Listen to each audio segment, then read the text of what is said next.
What's going on, ladies and gentlemen and ladies? So I wanted to do this live stream. I'm gonna bring on a couple of my police friends to have this conversation about policing in America. You know, not many people talk about it. You know, obviously I wrote a book about it. One of the gentlemen that's joining me was a part of my book, and I think it's invaluable for us to have this conversation about policing in America and dispel some of the myths that are out there that I think are plaguing the image of police officers. So I got a couple of my friends, you know, obviously I sent out the notification way last minute, so I have to wait for them to get it first. But we sent it out. They'll be here shortly. Make sure y'all hit the like button, hit the like button, hit the like button, hit the like button. We're gonna go through a whole bunch of different things today. We're gonna talk about the Petito case with the young lady that went missing. We're going to talk about the police academy, all that. We're going to go through the whole thing. So if you're interested in policing in America, understanding the nuances of policing, getting into some of the issues that from actual police officers and people who actually care and not in it for a political leverage, then you're here at the right spot. So without further ado, let me introduce my brother from another mother, my boy Ryan. What's up, Ryan? My man, what up, Tatum? How you doing, Brody? Good. We got AJ in the house. What's up, AJ? Oh, I can't call it, brother. How you doing? AJ, come on with the whole studio thing. Come on, man. The two laptops. AJ wasn't playing around, bro. He said, get your stuff together, man. Hey, if you stay ready, you ain't got to get ready. That's all I'm saying. Spinning or something like that. Come on, man. I'm over here with the bootleg. You got the iPhone popping. iPhone with the corner of the wall showing. Over there. Hey, come on, man. Don't hold on, man. Let me do like that. There we go. Well, I'm glad that you brothers are here joining me, man. We're gonna do about an hour conversation, and you know, one of the biggest hot topics right now, and I think is this case with the missing female. I want to hear y'all's take. You know, I obviously have my opinions about the way local police handled the situation, and obviously the FBI, the way they handled the situation. You know, what are y'all thoughts, man? I mean, do you think the police acted appropriately? You think there's some things that they could have done better, or you think they did exactly what they were told to do in a reasonable fashion? The police. We'll start with the police, and then we'll talk about the FBI next. So, and just the context, the young lady that went missing, obviously they found her body dead. I mean, they found her body; she was deceased. It was ruled a homicide, which is not conclusive of if it was. I mean, they didn't say it to us if it was murder, if the first degree, second degree, manslaughter, anything like that. It just wasn't self-inflicted. The boyfriend is missing. He wasn't cooperating with police, and now he's on the run. I don't think he's going to be found alive. But y'all chime in, man. What do you think the police did and what they could have done better? Before we get to that real quick, the one I do want to highlight is I just like how the media just chooses to cover this. All this other stuff is going on in our country and our world right now, where there are so many other cases like this that happen every single day. But this one just so happened to hit the mainstream media, while all this other stuff with the borders and things like that is going on that's really not getting no time right now. So I had to address that aspect of it, because that's one of the things that stood out to me, which I was like, man, like it seemed like every second they're hitting me with something else from the story, which it's a legit story, but it's just kind of crazy how it's all just so happens to cover up some other stuff going on in the world right now. Yeah, convenient enough, huh? So I had to throw it out there. Go ahead, AJ. I'll let you start. You know, I don't know all the details about it. I know that the suspect / boyfriend is on the loose, and people were upset, blaming the police. You know, how can they let him get away, whether he slipped at the back door, whatever. But I'm with you, Ryan. Like, it kind of caught me off guard. My wife told me about it. And she's like, have you seen this thing on TikTok? And I'm like, what are you talking about?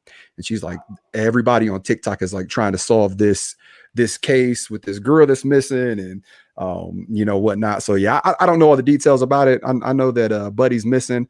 I'm not sure. Are people accusing the police of doing something wrong in this case other than allowing him to leave? Yeah. So here's the scenario. Okay. So police pulled them over.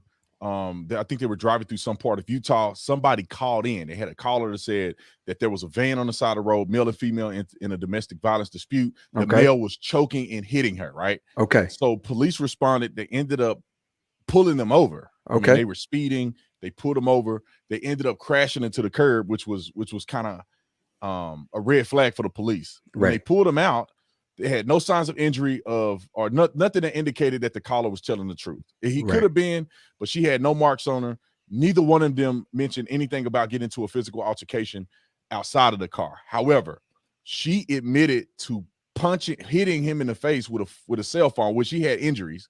Okay. She admitted to climbing through the window and being disorderly, and she admitted to grabbing the steering wheel when they were pulled over, which made him hit the curb. She admitted to all this stuff. He admitted to all this stuff in 2 separate interviews. You know, they separated them and they interviewed him. They were going to arrest her for domestic violence assault against him. She was completely nuts. If anybody watched the body cam footage, she was completely nuts. Gotcha. They were going to arrest her, but then they decided, no, I think it was a little bit of laziness. They decided, no, we don't want to do all the paperwork. We're just going to separate them. They took him to an undisclosed location from her. They let her drive away in the car. And obviously we see now they must have linked back up and she's dead. And so go ahead, Ryan. No, I was going to say, so this is why the language exists for domestic violence when it says you shall make an arrest anytime there's domestic violence as presence. And I tell this to everybody I deal with on domestic violence. I'm like, look, anytime we determine there's a dominant aggressor and we know that there was some type of physical contact between one another. I arrested some girl one time because she threw a pizza and hit old boy in the face. And it was pizza? Him. Like she threw the pizza, hit him in the face. Dang. Went to jail for domestic violence because the law says unlawful touching from one person to another. That could be a spit, it could be a touch, but it's domestic related. And the reason that's in place is because you go back to O.J. Simpson, a whole bunch of other stuff, is that it's our job to remove these 2 people, at least for that time being, let the dust settle, and then at a later time they come back and settle their dispute, then that's fine. But at least the liability is now lawful for us because we said we had knowledge that there was a domestic violence. We had a witness that said that they saw domestic violence. You have a car that hits a curb, and you have all this other stuff that's circumstantial that says that there was probably some type of physical dispute. And she even says that she hit him. Somebody needs to go to jail. And yeah, I know like sometimes we don't want to do paper, but it's to save your butt. But at the end of the day, it's probably to save a life. And in this case, it probably could have saved her life. Yeah, DVs are one of those things you don't mess with. You don't mess with a DV. I mean, I'm sure we've all heard the stories, and this sounds like another one where officers show up and they choose not to make an arrest for whatever reason, and then the next shift shows up to the same house and said person is dead. And I'm gonna let the audience watch a little bit of this video of the young lady. Yeah, let me watch this too. And then you can see, and then people can see kind of what the police were dealing with and some of the things that she said. Now, hopefully I'm in the right spot and the sound is good. Let me play it here. Tatum is full speed over here, AJ. Yeah, right. Yeah, it is fancy. SO229, I have the female that was on the passenger seat separated from the male. Keys are on the hood. You want to tell me what's going on? Yeah, I don't know. It's just some days I feel like. So clearly you can tell she's incredibly upset. Now listen to what she say, and then I think that we can have some commentary on it. That OCD, and I was just cleaning and straightening up the back of the van before, and I was apologizing to him and saying, I'm sorry that I'm so mean, because sometimes I have OCD and sometimes I just get really frustrated. Not like mean towards him, I just like, I guess like that. Okay, so let's move forward. So they talked to her. She didn't really confess to it at this point, but they got him out of the car and then they questioned him a little bit, and this is his statement about what happened. Car and I walked away from her. What happened this morning is that she's trying to start up like her own little website blog and everything. So I give her time. And we really had a nice morning, if anything, but she just got worked up because we were trying to get going and get our day going because we want to go like arches to clean stuff like that. Okay. You want to tell me about those scratches on your face? She had a cell phone in her hand. That's why I was pushing her away, because she wanted me. I locked the keys so I could walk away. I said, let's just take a breather and let's not, go anywhere. Let's just calm down for a minute. She was getting her worked up, and then she had her phone and was trying to get the keys. So I got in the way. I was just trying to. I know I shouldn't push, but I was just trying to push her away to go. Let's just take a minute, step back, and breathe. And she got me with her phone. Can I see your hand? So he said she got me there it is. The phone. He got injuries in his face. Yep. They went back and interviewed her, and she admitted to it. She said she hit him first. But this is one thing that I want to address real quick, because I feel like people miss this. Domestic violence, I feel like people only believe go one way. Like people are just dogging this guy, and he's probably a dirtbag. I don't know. But they're just dogging this guy, and they're making it all about she's such a victim and she's doing this. But just imagine if the roles were reversed and she had marks on her and he had hit her in the face with a cell phone. Do you think that he would have gone to jail or no? Oh yeah, absolutely. He would have went to jail. Absolutely. But like you just said, Tatum, like I tell people all the time, and I've arrested many women for domestic violence. I think people automatically assume that if you call first, if I call for it first, and I'm the female, that automatically I'm taking the dude to jail. I'm like, no, it don't work like that. Especially as last, but that's why I tell cops, like, it's important and it's incumbent upon us to do a good investigation. And one of the things that I've done in domestic violence is sometimes you get both parties that will deny everything, but you know something physical happened. But if I got a good witness statement, I'm still taking somebody to jail, and I'll allow the courts to decide whether or not they're going to file charges or not, which most likely they're not if neither one of them are desirous against each other. But at the end of the day, I could walk away and say, hey, look, I removed those two at the time. I don't got to worry about going on my conscience being like one of those people got murdered because I didn't want to take the paper. Hey, sometimes both of them got to go to jail. Yeah, right. That's true too. You know, sometimes both of you got to go. So I know. Yeah, that's one of those things. I've done that before. Oh, absolutely. Absolutely. Because we've all heard those stories. We show up and a couple hours later, that person is dead, and you ain't about to have me in a trick bag like that.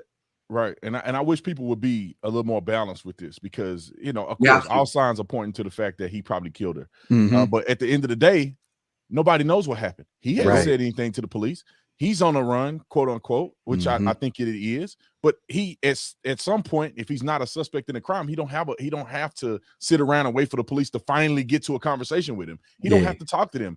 And there could be a conclusion or idea that if whatever happened in this desert land or wherever they were, and she's dead, they're not going to believe me. Yeah, they're not going to talk to me. They're not going to explain that. That she attacked me and I defended myself or whatever the case may be. This is the issue: is we live in a world where internet dictates what's factual. Like, and this is a prime example. Like the TikTok or however this became trendy, people will form their own opinions, and once that reaches a large enough group, then people just automatically assume that that's factual. And we don't know, like you said, we don't know what happened in this case. So now that I just seen that they just recently filed a warrant for his arrest. Yep. So who's to say he might turn himself in? But like, hey, my biggest critique for law enforcement, and if you're a police officer watching this, is, man, take the paper, take that. Like for sure. I had one of my training officers tell me, he said, "You'll never ever get in trouble for taking paper ever." Yep. He was like, even when you don't want to, sometimes it's probably stupid, just take the paper. And that has got me out of so much trouble, because this is one of those where it's like, you know what? At the end of the day, if I just take the paper, take somebody to jail, take them both to jail, because you have you have probable cause to make an arrest, which just based on their statements, you at some point, you had some unlawful touching from one person to another. You got probable cause right then and there. Just take the paper. Just take the paper. So that's my advice. It's gotten me out of a lot of stuff, I'll tell you that. Me too. So have I, and they teach you in the academy. That's why in the state of Arizona, and the funny thing is, man, one of them is going to get in trouble because they had probable cause to arrest her. He called a sergeant on the phone. If you watch the body camera footage, he calls a sergeant on the phone and say, look, this is what I'm going to do. He gets to another officer, and the officer is like, well, you can do whatever you want to do, but like, if you separate them and you don't arrest them, that's fine. And it's like, no, bro, you have probable cause. She admitted to assaulting him. He has injuries. And both of their stories corroborated her assaulting him. She needs to go to jail. It doesn't matter about separation. She needs to go to jail. Because maybe if she went to jail, maybe her parents would have came and got her from jail. Maybe that would have caused them to be enough of a separation that she don't end up dead later on. And there are people who are saying, oh, this guy's a narcissist and all this other stuff. He could very well be. But what we do know, based on the video that we see, is that she clearly has an issue to where her OCD or her flustering or her getting upset caused her to be physically violent. Even if she's physically violent as well. So at the end of the day, we really don't know what happened. And somebody was saying something about the person calling 911 and saying that he was slapping and punching her. When they got to the scene, there was no signs. And you'll see injury. I've never, in my years of being a law enforcement officer, you can tell if there's allegations that you've been slapping and punching somebody, somewhere or another, you're going to be able to find some type of evidence, physical evidence on their body that's consistent with that. He said that she hit him with a phone in his face.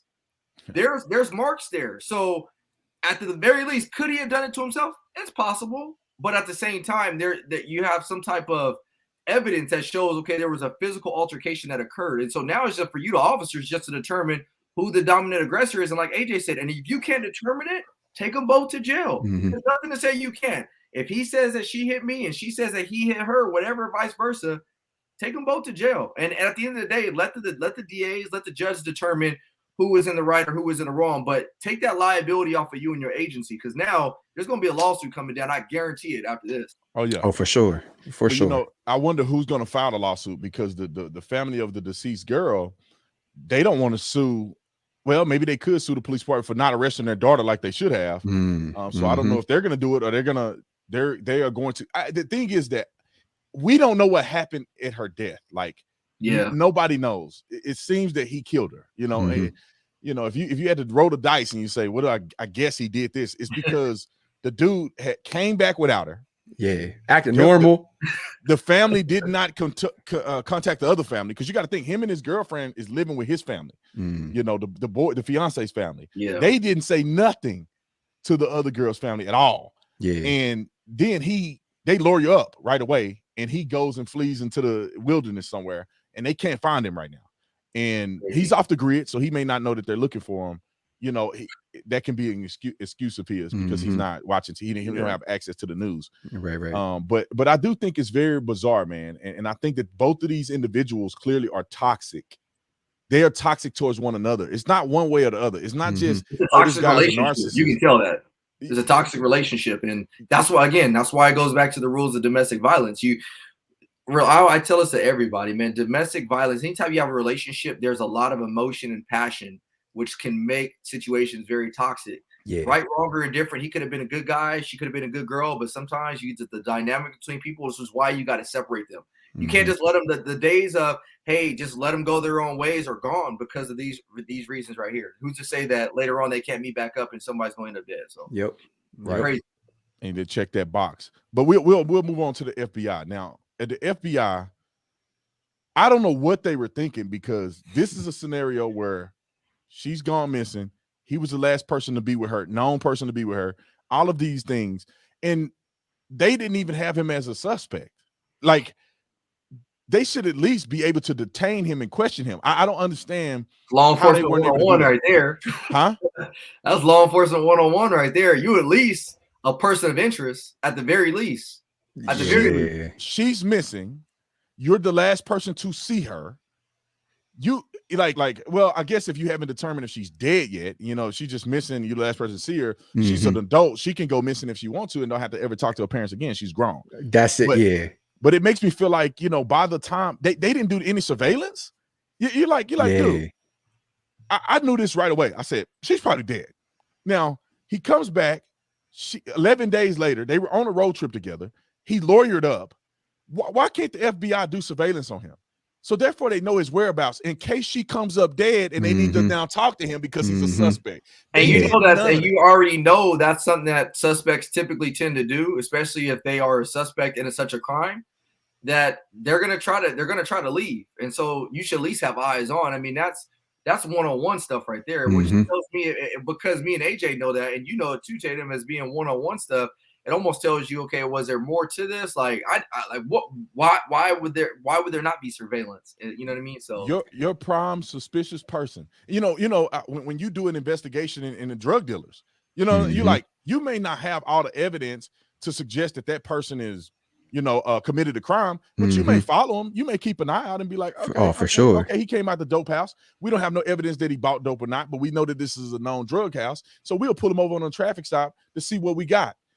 You know, obviously, if you have a traffic stop there, you'll see what you got. You may follow guys. You may follow up at a location and say, okay, we know dudes are running in at this house. It looks suspicious. We'll hang out here. We'll see a guy walking down the street, try to do a consensual contact to see how far we can go to figure out what's going on here. And if we catch the dude with dope coming out of the house, then we can talk about other things. You know, do you want to sign up as an informant? Where did you get the dope from? Do you know what I'm saying? Do you want to do time or do you want to snitch? You know what I'm saying? So yeah, exactly. I bet you that's what happened. I bet you when she initially went missing, they were like, well, you know, it's not a homicide. It's not really a crime at this point. We're just going to treat it as a missing. But then when she came up, you know, as a homicide, they're like, oh yeah, we And probably I should have been guarantee, watching him. I would go as far as to say like they probably had enough information based on the domestic and her going missing, depending on how they wrote it, to get a warrant to put a tracker on his vehicle. Yeah, I mean, this guy's the most suspicious individual in the case. I mean, this is like, I bet the parents, at least on the side that they were talking, they were saying this is bizarre. They went on a road trip across the country. They are been together. They live together. They love each other. They live, you know, they live at the other house together. They're not cooperating. She's missing. He came all the way back without her. Like nothing happened. she don't have a way back. This is the van that they drive in. Yeah. What's she gonna Uber? Right. You know, so it's like, and the neighbor said he was acting normal, just out cutting grass, like it was just normal old day. And I think they made a big mistake. Now, obviously, this is hindsight. I mean, we don't have all the information. Yeah, it's easy to say now. Absolutely. Again. Yep. But yeah, we'll move to another topic. I mean, let's talk about policing in America, especially with what's going on. And I know this is Border Patrol, different than municipal police, but you're talking about the Border Patrol where you have these illegal immigrants. They're illegally in our country. They're invading our country. They're coming over here, and now they're being criticized by this administration for being on horseback and claiming that they're whipping these Haitian people. Now, as three guys that have done it, I think you guys are still involved in law enforcement. How similar is the degradation or the humiliation attempts by this administration towards people that serve and protect honorably? Like, what are the connections that you guys see? You know, that goes back to the initial thing that I said, where if a good portion, or not even a good portion, but a large portion of people on the internet want it to be true, then they're going to pump it out as factual. Myself, I've been victim to that, right? Like I've had videos and pictures of myself go viral on the internet claiming that I was doing something because it was shot at the right angle or the clip was cut down, and then they push it out there and they're like, oh, look what Officer AJ's doing. He's a racist, despite me being biracial. You know, he's whatever. It's like all of these things. And it's just like, it couldn't be the furthest thing from the truth. And it's scary. We live in scary times. And I think everybody can admit that, but we all have a part to do in that. Like we all have a part to do, like whether it's our research. So when you see these pictures online, instead of you reacting emotionally, what I need you to do is act intellectually and do your homework on it. And when you start to do your homework on it and you realize like, okay, these are reins used to steer the horses. Well, let me start looking up other pictures of this. And then when you start to see the same picture, but from different angles and the difference in those, then you'll realize like, okay, I might be being played here. Yep. And not only that, you know, that's one of the pictures. Yep. And then there's another picture from a different angle of that exact one. And you can see that reaching for him with the hands. And I would venture to say that this was not the first time these guys have used horses at the border. One, two, and then this is coming from somebody who's a black male in America. We have polarized this because it's a lot of black people or Haitians coming over, and you know, and because it's, you know, black versus white, we've made this a lot bigger of an issue than I'm almost 100% positive that you would have seen very similar things with Border Patrol and other races like Hispanics or whatever coming over from other parts of the border. But because you see these pictures that there's not there, if you, like AJ said, if you don't know the context and the truth behind it, knowing that the steers they're not whips like they claimed them to be, then you start being driven by your emotion. And so that's one thing that frustrates me about this administration is you get everybody's looking at you like, oh, this is terrible. This is terrible. And so for the sake of appeasing everybody, we're going to go out there and automatically throw these Border Patrol officers under the bus when for all we know, this is how they've been doing business for years. And get the research, get out there, get at least what I would be more happy of is like, let me go out there. Let me get the information behind the horse steers and all this stuff and why they use horses. But what they do, they throw the baby out with the bathwater and they just say, oh, you know, we're going to ban horses.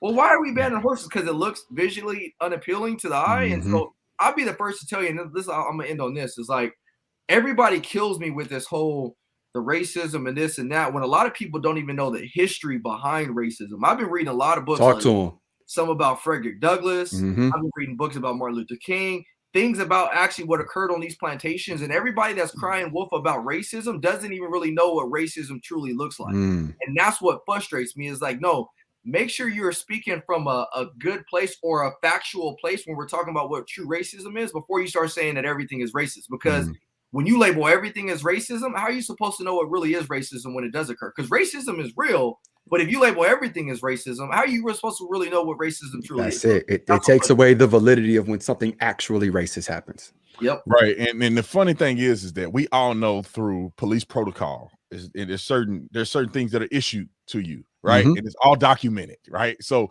all they have to do, the people that are in power. I'm not talking about the layman. The layman should be smart enough to Google. Like, I'll tell you how I looked at it, but the people who are in power can just do a research and say, okay, what is issued to the mounted agents? When they're mounted, what's issued to them? Okay, they have the horse, they have steers, they have the leather pants, they have reins. Is a whip issued to them? No, it's not. Right. So I don't even know if I would take a whip if they like, hey man, hey Tillman, here's your whip. That's the crazy thing is, can you imagine in 2021 a police officer going out on a horse, bike, whatever, with a whip? Come on, bro. Let me show y'all. You got to Google a whip. Like, people, I don't know if people actually using know what a whip look like. Come on, but like, bro, a whip, from my understanding, a whip, and well, there's different forms of them. But when you look at slave whips, I mean, you gotta have a little practice popping that thing at the very end of the whip. You know what I'm saying? You ain't just slapping people over the back. You gotta sting it. You know what I'm saying? And he said you gotta sting it. And you know, in many of these situations, so we'll look at it like this. I'll go to the little Google search, and I just did a little Google search for whips, right? I mean, just look at how these whips look. Yeah, this is just a few of them. Yep. A lot of these are meant to whip people right close quarters. You know, this is not whipping you from the top of a horse. But then they used to have longer whips, you know, some like this, where they would whip you at a, you know, the longer the whip, the harder that power is going to be. Yeah. Oh yeah.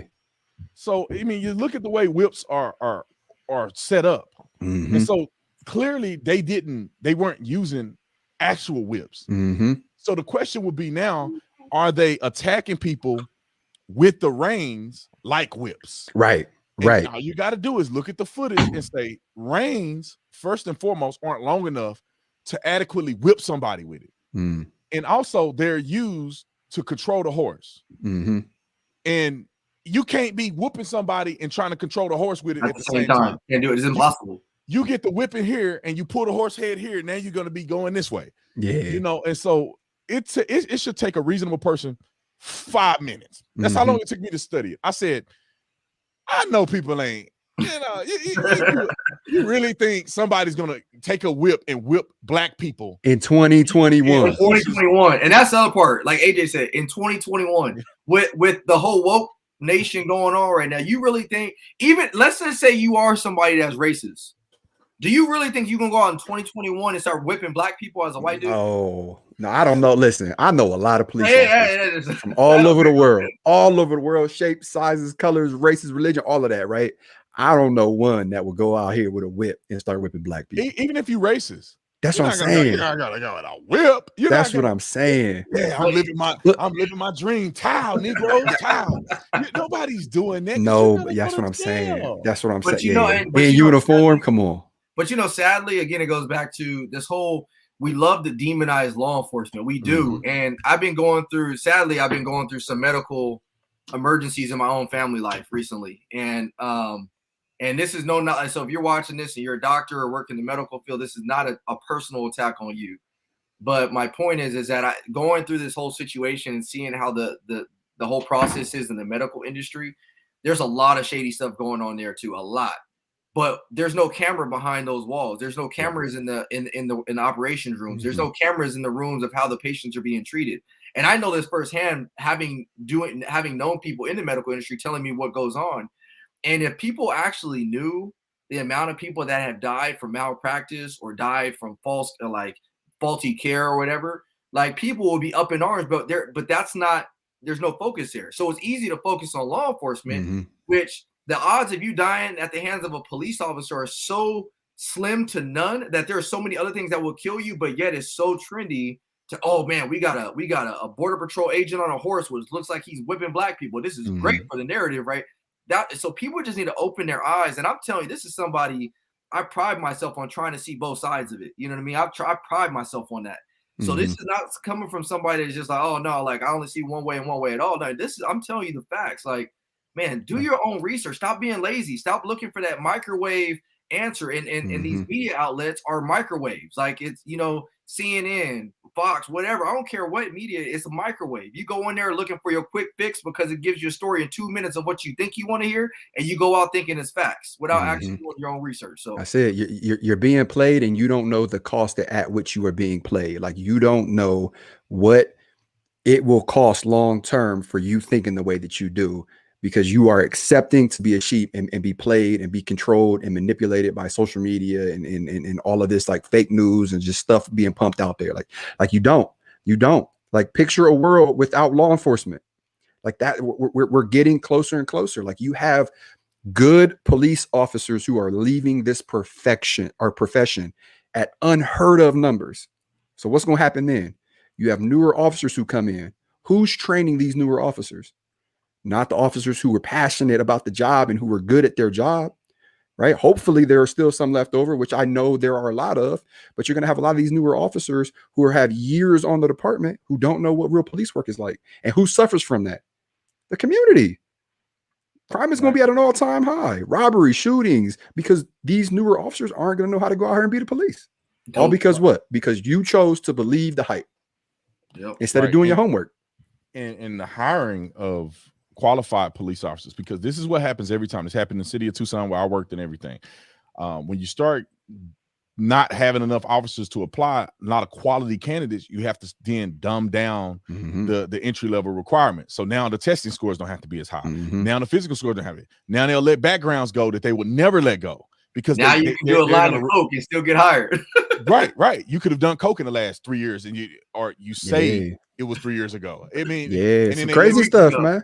And what happens is over time, this is not these officers that get hired, they don't become officers for about a year where they're functional solo officers. And then, over time, you talk about 2 or 3 years from then, they have a track record of doing misdeeds. So you got about 4 years in the work of these bad officers manifesting themselves over time. And it's going to be even harder to fire them when you get to a certain point, because they will have nobody on the streets. And if you fire all of these bad officers that are doing subpar work, you're not going to have anything. Let's go back to medical malpractice. Studies show, and this is research that was done by Yale. Studies show that numbers of upwards of 250,000 deaths per year are preventable. Medical errors, which will make medical mispractice or medical malpractice the third cause of death, the third leading cause of death behind cancer and cardiovascular disease. Wow.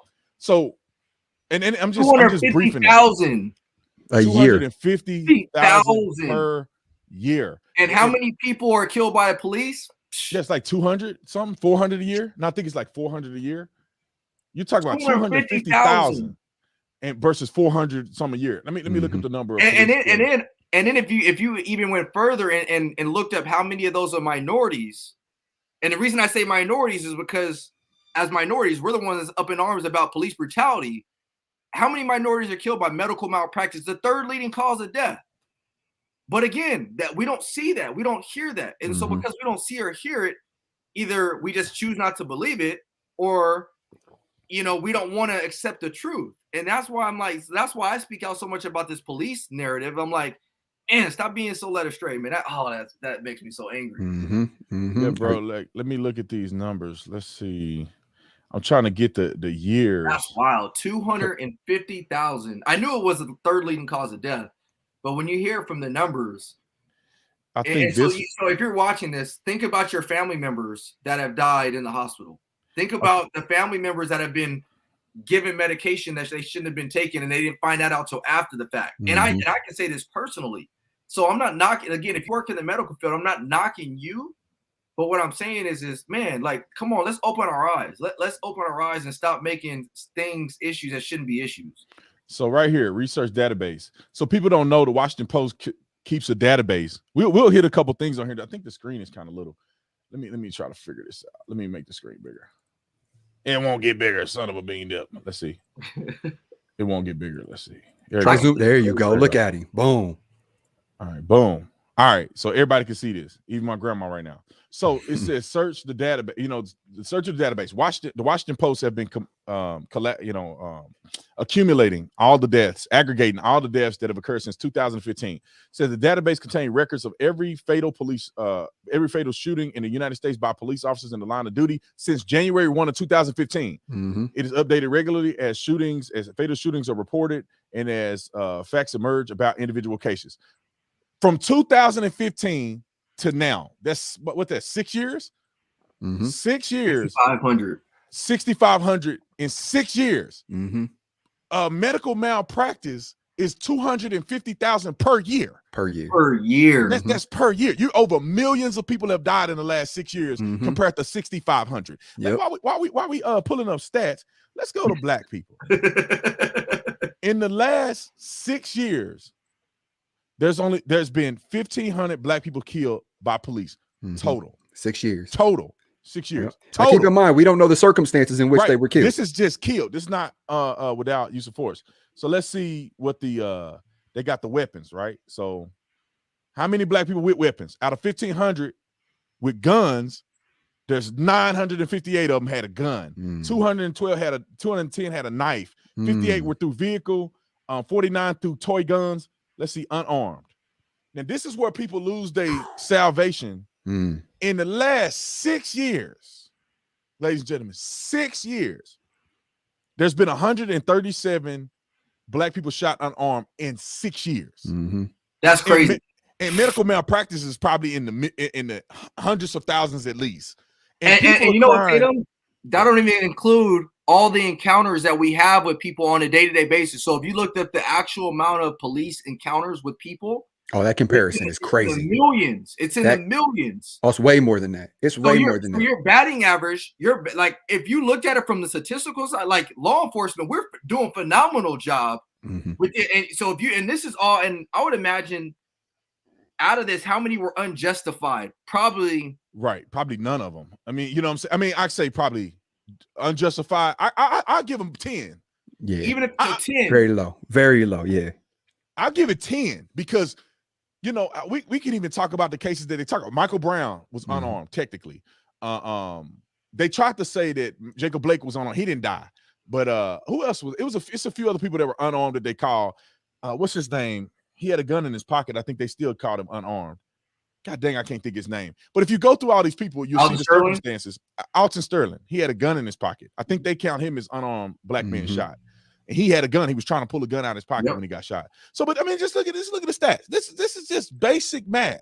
137 black men have been shot. And then if we go to how many black men have been shot by other black men, and you're talking about 6,000 to 7,000 per year.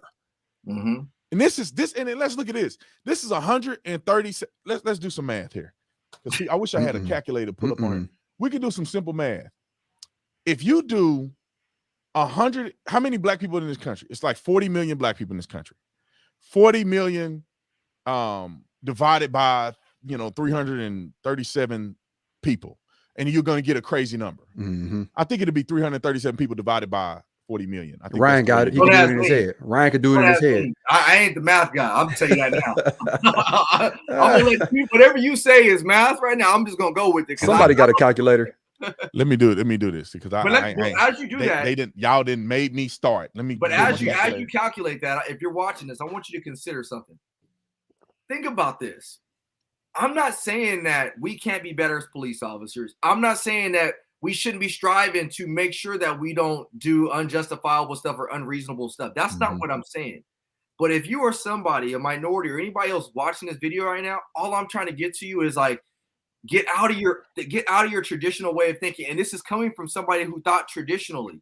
We have to stop thinking with our emotions, and we have to start thinking with facts sometimes. Because if you look at the facts, every single one of you guys that's watching this video right now, I can guarantee you has somebody that you're related to you that has probably lost their life from a medical reason. And if we went back and looked at the track record of what the doctors told them to do or how they told them to do it, there were some mistakes made.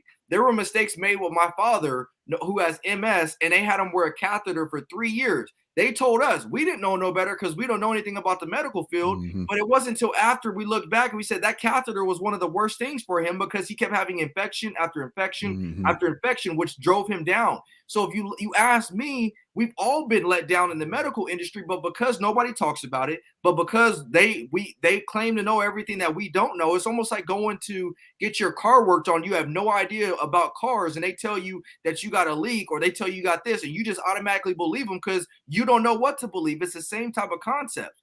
And so all I'm saying is, as Brandon does these numbers, look at these numbers and let the facts speak for themselves. Remove the emotion out of it. And then once you remove the emotion out of it, once you look at the factual numbers, then ask yourself the question, okay, what can I do to start being a part of the solution as opposed to the problem? All right. That's the number, 0.000034. That's the number of percentage of black people that are shot unarmed by police in the last 6 years. Well, let's go down here because I want people to understand this too, because I don't want it to be one way. So that's 137 black people that have been shot unarmed by police. So let's go back over here to race. That was impressive math, by the way, Brandon, because I would have not knew where to start. Oh, but I took my socks off. I was like, so you look at white. You go white, unarmed. I think everything should be the same. White unarmed was 175 people over the last 6 years. So 2% is black and 3% is white. And you got to look at it like this. You say, well, white people are shot more often than black people are. And the funny thing with this Washington Post thing is that they be trying to change numbers on you. You know what I'm saying? I looked at it one time and it was like 9 and it went to 14. Oh, now y'all, since the social justice warriors are out there, y'all now are adding people in here that probably shouldn't be in here. But anyway, still, white people are shot more often than black people are. And when you talk about per capita violence, you say, black people commit half of the murders in this country, over half of all violent crimes. Police are in the inner city and in these poor areas way more than anywhere else. And a lot of these poor areas are people of color. And when you look at the percentage of patrol versus the outcome, they actually shoot white people at a higher percentage per capita. Now, and we could go to armed. What is it? Let me ask y'all this. Do you think if they had a show that was called Body Cam Hospital, do you think that number would go down? Bruh. If they had a body worn, bro, I've been in, y'all have too. I've been in the emergency room when they're doing surgery on suspects and different things like that. Bro, the stuff that they say, the jokes that they tell, we tell the joke, they mad at us. Oh, but these people are inhumane. These nurses and stuff be laughing at people too. They see you naked. By the way, when you're unconscious, they joke at you. They do all kind of stuff. Now, I'm not mad at it. I don't care. It's just some way you can release some of that energy and all of that stuff you see every day by making fun of people and joking. But we joke about people all the time. Now, put a body-worn camera on them. See what they do to people when they mad. I think the malicious things that they do. That's it. I think it would be interesting if we implemented body cameras for every profession out there and then compare, give it 5 years, not even 5, give it a year, and then compare how you feel about other professions. Could you imagine how that would go? But I will say this. I will say this is there's someone who's listening or watching this right now that's saying, well, none of that matters because I'm passionate about police reform, which is cool, right? But you have to ask yourself, why? Why are you so passionate about police reform? And if your answer isn't crystal clear, you got to look in the mirror. You have to look in the mirror because the issue right now is we are being fed misinformation and making it seem like our profession is much, much, much, much worse than what it actually is, causing a majority of people to wrongfully and passionately feel in a negative manner against our profession. Absolutely right, bro. You know what? I'm gonna hit up Sean Larkin from from Live PD, and I'm gonna pitch that we do a body cam for all industries. Can you imagine how that would go? Now that we wrapped up the traffic stop, let's go ahead and go to the local school where we see Miss Mary cussing her students out. Can you imagine some of them lunchroom conversations or lunch break conversations? Bruh. Now that we finished that at the high school, let's cruise over to Kaiser Permanente and see what's going on in the operating room. Oh my goodness! So I was given a presentation. I mean, this had to be 5 years ago at a university. And I said something, and after I said this, you could hear a pin drop. And I said, I'll go out on a limb and say that law enforcement is probably one of the least racist professions in the country. And I mean, the students were like, what? And I'm like, hear me out. Name another profession that you have to take a background investigation, a polygraph test, a stress test. You got a body camera strapped to you at all time. I mean, all of these things. Name another profession. You have to do all of those just to get and maintain your job. There ain't one. And let's be real. Like, and name a profession where you have to put your life on the line for certain people. It's easy to be like, I don't like black kids. You just don't work in the inner city school district. Or if you say, I don't like black kids, I work in the inner city school district. You don't have to put your life on the line for them black kids. It's in policing. If you don't like black people, you're in a bad situation because you gotta die for the very people you don't like. You don't have to just teach them for a couple hours a day. Bro, you got to put it on the line. Put it on the line. That's it. And I just want to follow that previous statement with this is that's coming from the horse's mouth, right? Like when I was growing up, I hated the police. I thought all police officers were racist. I thought they all had secret agendas. I had negative encounters with officers, and it took a white police officer for him to open his doors to his house to me when I was about to be homeless at the age of 18. And it forever changed the way I looked at not only the law enforcement profession, but life as a whole, because I had my mind made up, right? Police are the enemy. Police are racist. But then I was forced to take a step back when he opened his doors to me and go, hold on, if I was wrong about this, what else can I be wrong about? And then I took it a step further and I'm like, you know what? He planted the seed. He's like, you should be a police officer. I'm like, you're out of your mind. No one will hire me. Like, do you know who I am? Like, come on now. You know who my family is. You know where I'm from. It took some time. It took cutting off friends. It took jumping through hurdles, pushing through walls to get on. But when I got on, I was also man enough to take a step back and go, I was wrong. I was absolutely wrong. And I was digging deep. I'm traveling the country with Humanizing the Badge, talking with police officers. I'm traveling the country speaking at universities. I'm traveling the country speaking at police agencies. I know police officers from all over the world, and I'm man enough to say I was wrong. So you have to be as well. Like, you watching this and you listening to this, you have to be as well. Like, if you're passionate about it, first off, if you're not doing something about it, then you're the problem. Second off, what are you doing about it and how are you doing it? 100%. Don't get me started. Don't get me started. All right. Hey, I'll put the fire on you, man. He got two laptops up, so he ready to go. It needs to be said because I was the same way. So was I got arrested at 8 years old for smoking marijuana with all my cousins in a vacant house. Right. They threw us in the back of the police car, and from that point on, it was like all the laws are out there trying to get us. Bro, when I needed a job in 2010, I didn't get drafted like I thought I would. I applied for everything in the city of Tucson. The police called me back. I wasn't even thinking about being a cop. I was like, I need a job, bro. So let me see what they really do and make sure I even want to try this. Right. Because it was more about a job than it was about being a police officer. Now, I went on a ride along, half a shift, bro. Half a shift during the daytime. It was day shift, 6 a.m., 06 to 16. Bro, I was blown. I couldn't even think straight. Yeah. We went from changing a flat tire. This elderly lady, we were helping her change a flat tire. The very next call, bro, we just got on duty. Very next call was a suicidal. Now, being a police officer and doing them a lot of times is not that big of a deal. But when you're a civilian, and you're like, wait a minute, he killing himself. You finna go over there? Yeah. And we driving 80 miles per hour down the. I mean, we was driving 75 to 80 you miles per holding hour down on the residential street. And I'm like, hey, slow down. We finna die. And people don't move over. And then we going through the lights. Bro, I'm like, bro, I'm finna die on the ride over there. Yeah. I'm like, I'm too stressed out before now when I get there, I ain't gonna have nothing left. Get out. We go to the apartment. They let me sit down, stay down the hallway at the stairs. They kick the door in. When they kick the door in, they let me come up. Well, this guy was in the back. I could see him. He's in the back. He cutting this way and not this way, but he cutting his wrist. He's in the back. It was the most bizarre thing ever, dude.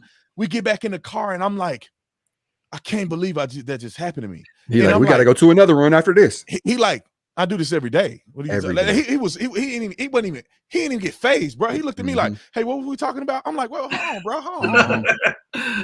I almost died on the way over here. Yeah. And y'all almost died. Y'all didn't know what this dude was doing. I thought it was a man with a shotgun. Y'all just kicked the door in, not knowing what's on the other side of the door. Right. And you telling me you do this every day? Yep. Bro, what have I been? What world have I been living in? These dudes are freaking heroes. Yeah. And then when I became a cop, I mean, it was just, it's another world, bro. It's another world. You see people at their worst. If people, so and I say this specifically for the Black community, because as a Black man, I'm like, man, if you kind of just gave it a shot, and like you said, Brandon, and so same thing you gave, I was the same exact way. All three of us were the same way. I didn't like, I was a college football player, came out of college trying to be an entrepreneur, all this other stuff. I went on a ride along, and when I went on the ride along, I'm thinking like, man, same thing. He driving fast and stuff. And I was like, man, this is actually pretty dope.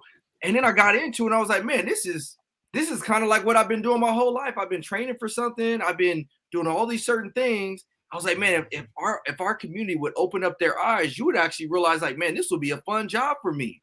But because we demonize it, we culturally demonize the profession of law enforcement, we never even give it a shot because you're afraid of what your uncle, your aunt, what your family gonna think. You say you're gonna become a cop. I did the same thing when I said I was gonna become a cop. I was like, man, like, what's my family gonna think of me, man? What's my friends gonna think of me? Bro, what? You gotta change in the culture. That's it. That's exactly it. But I do have to say this. I absolutely have to say this. As a police officer, we have work to do as well. Yes. You know, absolutely. Like I said, it was me meeting a police officer that forever changed the trajectory of my life. He went above and beyond. He met me at my level. And if it wasn't for him doing that, I'm not sure who I would be, if I would even be here today. So as a profession, we're dealt the short straw. Right. We're being painted in a very negative light. We know that a majority of the negative stuff that's portrayed on social media and the media in general are lies and false information. But that means that we have to control the narrative. So we have work to do as well. Right. So like we can't put our guard up and keep pointing the finger back like, no, you're wrong. You're wrong. You're wrong. At some point, somebody has to let their guard down and take a step forward. And the old saying goes, if not you, then who? If not now, then when? So, you know, when I said before, if you're complaining about the problem, but you're not doing something to resolve it, then you are the problem. That falls on us as well. That falls on us as well. I know a lot of police officers who are complaining about the current climate of policing, but who are doing nothing to change it. And for me, if that means getting out of my cruiser and having a tough conversation with whoever standing on the corner or whoever during a traffic stop, then I'm willing to do that, even if it affects negative for me, because I at least planted that seed for them.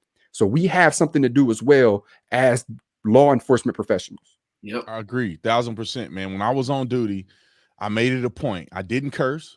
I was respectful to everybody, even when I had to chase them down and hit them with a 2-piece combo and a hot pepper. I still was yes, sir. Put them in the back of the car. You need water? You good? You know what I'm saying? And that's it. And the thing is, I would some officers would get mad at me. They're like, Brandon, you on a call too long. But bro, I used to care about people. So I would spend time to make sure I finished the call completely, where I gave them every opportunity to say whatever they had to say, give them options to better themselves, speak life into them, and then I'm on to the next call. It wasn't just, I jot this down, okay, they stole this, that. I talked to them about it. Hey, have you thought about this? You probably need to get an alarm system. These are the things you need to think about. When I would do domestic violence, they want to get a warrant, a order of protection. And like, look, it's not a force field. You probably need to get a firearm. You need to defend yourself. We're not gonna, we ain't sitting outside your house. When Ray come through here, we're gonna come and get him after the fact. You're gonna need to be able to, but I'm gonna show this officer real quick, because this is Officer Sean Payne. This officer right here is the reason I became a police officer. Wow. He's sitting in his car. You see, he even in his on his Twitter, he doing a ride along with people. He was in his car like this, bro. I ran up on him. And he probably grabbed his gun. He told me he grabbed his gun. I'm in the slab, bro. I'm in a Grand Marquis. He said I'm in the slab with 22-inch rims on it, with the lifted, with DVD player. You know, I'm tatted up. I'm coming through there, roll up on him. He like, what's up? And I'm like, can I do a ride along? He like, what? All right, hop in. Come tomorrow. Yeah. Come do a ride on tomorrow. And I did ride along with him, and dude, it blew me and, away. But and look at, so this is the cool part about that, not to keep going on this, but this is the cool part about that. Look at how far those dominoes are falling now. The same thing with me, right? So like when that officer went above and beyond, it changed me forever, right? So now I'm out here doing the exact same thing. So imagine if as a profession, we all decided, okay, look, right, wrong, or indifferent, we got work to do. We're going to do the work. Imagine what our profession will look like a year from now. And I know, I get it. We're tired, we're beat, we're battered, but hey, that's listen, we got to have that heart. We have to. We have to have that heart. You talking to a dude who took a scooter during the George Floyd riot, tore my rotator cuff, had to have surgery and all of that. I'm still here saying that. Yeah. Because I care about our profession. You know why? Because I care about our country. And I know what our country is going to look like without our profession or without the qualified people in our profession. I'm gonna say this one last thing, and I'm gonna stop beating the dead horse too. But like Brandon said, he said he took time. I told you guys I'm going through some medical hardships right now in my family, like big time. So much so, like I was literally at the hospital yesterday. And I'm not trying to beat up on the medical profession, and that I'm not, but it's a fresh wound, so I'm gonna speak about it. And as I'm at the hospital yesterday, and they're giving me news about a loved one of mine that is fighting for their life, it was so even keel. There was no emotion. It's just like, yeah, this is what it is. Like and because of COVID, they're not allowing you in there. They're not allowing you to see him or nothing like that. And it's so even keel. It's like, yeah, so this is just kind of what it is. And it's like, and it made me think about our profession. And I'm like, this is what we can't be as officers. Even though it's just another call for us, even though we go on these calls 1,000 times over, you got to realize that person you're dealing with, this is the biggest moment of their life. This day is changing their life. That suicide is changing their life forever. And so when you go there and you handle it and treat it just like another call, you're doing a disservice, because one day you're going to be the one that has to call 911. You're going to be the one that has to put your faith in that officer that shows up at your house. And so I challenge you guys, don't just become so, even kill and just, I do this all the time, because now you become a part of the problem. AJ said it earlier, we still got work to do in law enforcement. And so just like that in the medical field, they got work to do, because I didn't like that experience at all. Because I'm talking about my loved one, but for you, it's just another body because you've been in here handling COVID patients for 18 months. I get it. It's hard. It sucks. You're seeing people die every day. But don't forget, your family one day is going to be the one that's in there fighting for their life as well. So I had to throw that out there, man, because that's a fresh wound that really, really made me upset yesterday. Well, bro, I mean, I agree with you 1,000%. I had to call police a few times. It's even while I was a cop, I had to call the police, not for my own personal safety, but just I caught a dude drunk driving. He fell asleep at the light. I'm going to church with my family. I say, let me check on this dude. Did he die? Because he passed out. I go to the thing. He kind of look at me. He got the glazed eyes. He rolled the window down. It smelled like a brewery. I see a beer in a thing. I called him. Dispatch is out of control, bro. Like, it is so. I'm a cop. And it's so difficult to communicate with dispatch that I don't understand how we catch anybody.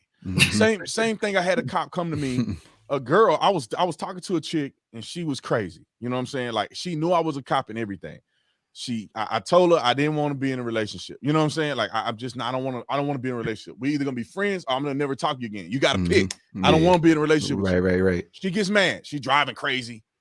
I'm like, and driving crazy. I'm like, you in the car? Huh? You in the car? I'm in the car, bro. I'm in the passenger seat. We went out to eat, and she was driving. So you holding on again? I'm like, bro, am I gonna have to take action? So she driving crazy. We finally get to a spot, and I'm like, I ain't even say nothing to her. I got in my car and I left. She texted me 98 times, but in 20 minutes. That's how long it took me to get home. She was harassing me. She was calling me. She was hitting me messages. The 90 messages were text messages. She was hitting me up on Facebook and everything. And so I didn't know, because I didn't see her go this crazy before. I said, this chick come on my house. I don't know what she gonna do. Knock my windows out, is she gonna force me to have to defend myself?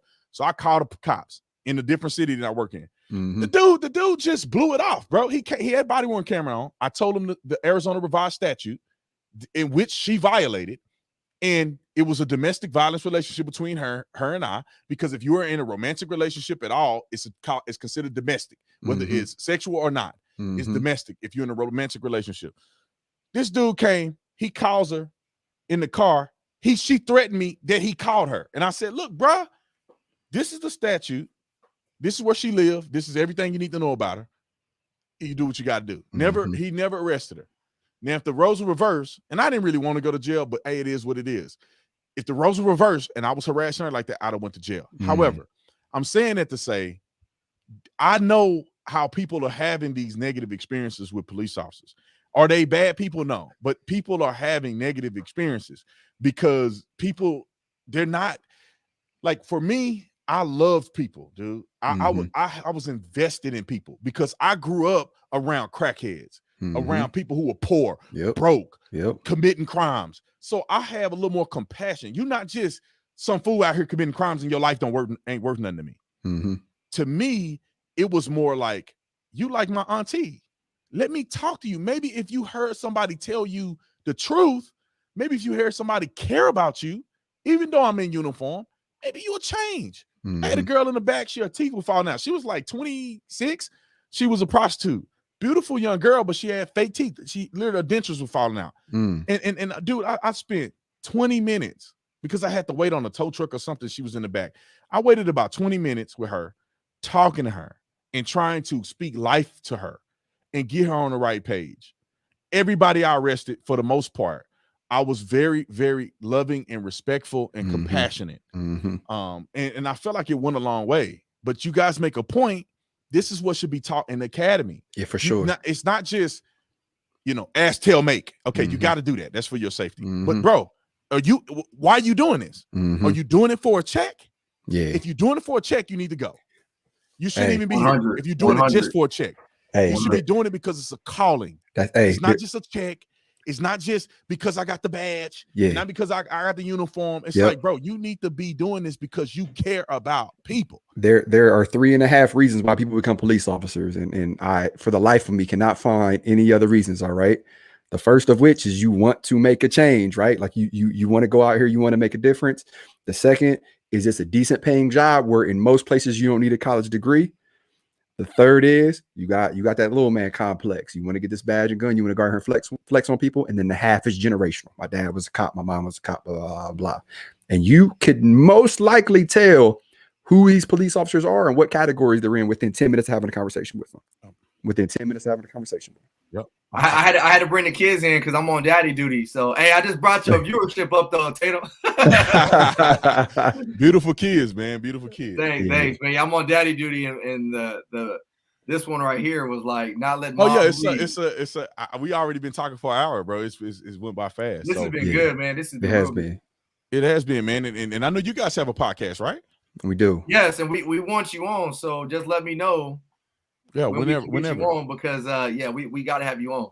So the name of the podcast is Breaking Barriers, right? Or no, it's the name of the podcast? It's behind AJ. So okay. So Breaking Barriers is your organization. Yeah. The podcast is called It's Needed. Hashtag It's Needed. Look at my daughter got my bootleg background, all that stuff. She's right now. She moved the camera on you.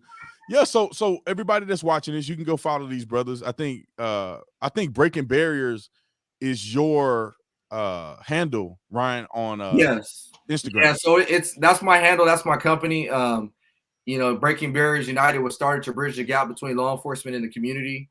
So like AJ, me and him both travel, we talk schools, you name it. So yeah, my handle on IG is Breaking Barriers United, handle on TikTok Breaking Barriers United, handle on YouTube Breaking Barriers United. So that's just kind of how I branded it. And then AJ and I started It's Needed. Shoot, almost 3 years now, huh, AJ? That's right. Yep, coming up on 3 years. Yeah, coming up on 3 years, man. So I think at one point in time we were the number 3 or 4 rated podcast and government podcast for a while. In the world. That's awesome, man. That's great. So they can follow y'all on that. They can follow you on social media. AJ, what's your social media handle? So my social media is no, it's the Popo. OHNOITSDAPOPO. And that's the whole, I didn't think it would catch on, but it definitely caught on. So Facebook, Instagram, TikTok, all of that. So if you want to get on there and see some positive policing, check me out, but check the podcast out as well. All right, awesome, man. You got a you in your uniform, white with a white uniform top. That's Man, it. they So got like some of the nastiest uniforms. I'm saying that we're out loud. changing. We're changing our uniform. So we're changing them now. Oh, You yeah, say, looking when you like say Colonel nasty, Sanders. you say bad. Is that bad or is that No, we sharp. No, we look Over there sharp. looking It's just like white. Colonel Sanders with a white uniform. What oh, I see it now. I see it. What department is that? So I don't even want to say. No, you know, man. not your department. No, I'm sorry. I didn't mean to ask that. A large department in Central Ohio. I'll say that. Okay, I mean what state? Okay, Ohio. Yep. I almost messed you up, man. But sorry. yeah. I know some departments that do it. I don't know how they do it, man. We couldn't do it in the desert. Bleach pens. Your stuff be dusty. You be dusty white. Yeah. Man, I work with homeless people, man. My thing was brown by the end of the shift. Yeah. You know, That so is funny. But hey, Tatum, and I appreciate this, man. And AJ, it's always good being with you guys and everybody sure. that was able to tune in. Man, we got to keep doing this. Hey, we can't see the comments on our end, Tatum, but I don't know what the comments are saying. But yeah, no, people are loving it. People are loving it. People agree. I mean, it's kind of hard to disagree unless you're a hater or you just very misinformed, because the things that we say are from experience. It's like this. We're experts in this. You know what I'm saying? Like, you know how they say Dr. Fauci, get on, follow the science. We are experts in what we're talking about, man. Police officers, people that go out and do the job firsthand, we know exactly what we're talking about. And it's funny because we all work in different agencies. I used to work in the policing, but we all work for different agencies, but I guarantee we have the similar experiences. Similar experiences with coworkers that are out of control, and you're like, I hope that person get fired because they suck as a police officer. They haven't violated nobody's constitutional rights yet, but they suck as a police officer. You know, they need to be out of here. Or you got those people that are heroes that you're like, dang, I mean, this dude, I wish the world knew how great this person was as a police officer. The humble person and the stuff that we see on a day-to-day basis, the stuff that we deal with medical staff at the hospital, like, I wait for a next scenario on my interaction with nurses and stuff. And like the doctors were normally cool, but some of the nurses had a complex. They looked down on you like, oh, you just a dumb cop. You couldn't go to nursing school. It's like, well, actually, a lot of these cops are very well educated. You know, they have degrees, and we do a lot of stuff and have to, see a lot of stuff that some of these nurses have to do. You're not a doctor, okay? So, and don't get it. I love nurses, and a lot of people, my friends, are the nurses, but some of them get in their feelings too hard, and it's like, you just put your life on the line and get into an altercation with this guy that I just brought in. You know what I'm saying? You ain't out there to think of it. Like I am. Stuff filled out for that dude to go do something. So don't look down on me. But anyway. Shout out to how many babies you got, man? Ryan? I know they just keep coming in. 87. Right? I know, man. How many of them? Nah, just 3, man. This is it. Yeah, we done here, man. But yeah, they keep coming in the screen like, no, like 10 kids. The Brady Bunch coming up in there. Yes, sir. Yes, sir. AJ, you got kids or no? I do. I have one. I have one son, and we'll see if we get blessed with another. Yeah. Well, I got 2 for the people watching. I got an 11-year-old and then we got a 7-month-old. And the next time we get on, we got to talk about the dad bod problem. Yeah, the dad bod. Yeah, for sure. Bro, I'm Speaking of from doing football to dad bod. My dad bod is serious, bro. Hey, that's all right though. Serious, I gained from football. I've gained a lot of weight, but from policing, which I was at I was in shape about 230. Let's see, 3. I gained about 40 pounds. Oh, I didn't pick you up when I saw you get off the diving board. Oh boy, them handles was hanging out the back, bro. Yeah, the back fat is different. When you start to get back fat, you're like, oh. I told Tatum, I said, you went from playing middle linebacker to D line, bro. I went from playing nose back tackle, to the outside linebacker. Bro, I'm a 3 technique in this. That's funny. But speaking of, I'm gonna have to hop off here, brother, and put the little one to bed. We'll see you guys later, man. I appreciate you guys coming on. Thank you having us, watching. Brother. Like and subscribe to the channel. Follow these brothers. We'll see you next time we out. Peace.